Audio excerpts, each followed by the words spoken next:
Bonjour à tous et bienvenue dans ce 4e épisode de Nectar.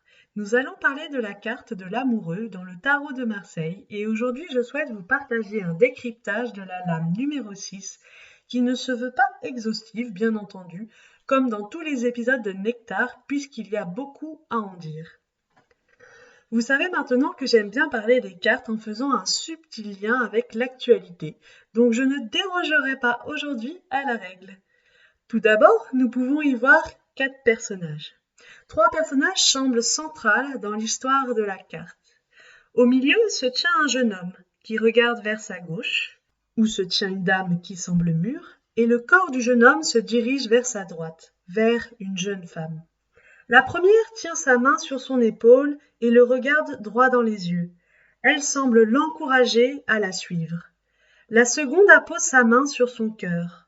De par leurs attitudes, on comprend que le jeune homme est face à un choix où d'un côté, cette dame, qui pourrait être sa mère, semble lui demander de la choisir à ce qui pourrait être sa fiancée, qui semble être le choix du cœur, au vu de l'attitude de celle-ci, qui pose sa main sur son cœur.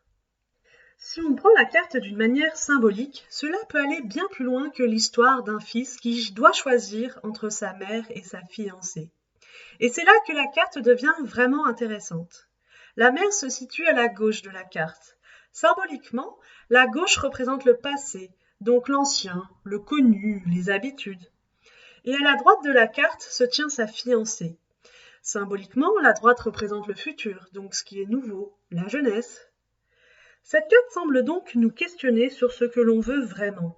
Et vu la numérologie de la carte qui porte le numéro 6, qui est le nombre de l'amour, et le nom de cette carte qui s'intitule l'amoureux, nous pouvons en déduire que le choix que doit prendre ce jeune homme est celui que veut son cœur. Avec l'angelot, au-dessus des 3 personnages tenant un arc et une flèche prête à être décochée, symboliquement, le choix qui sera pris sera tenu dans le temps, sans retour en arrière, avec les conséquences qui s'ensuivent. De toute façon, tout choix entraîne des conséquences, même celle de faire le choix de ne pas en faire. On en revient à la carte de la justice dans l'épisode numéro 2 de Nectar, qui discerne le bien du mal et qui tranche, qui donne son verdict.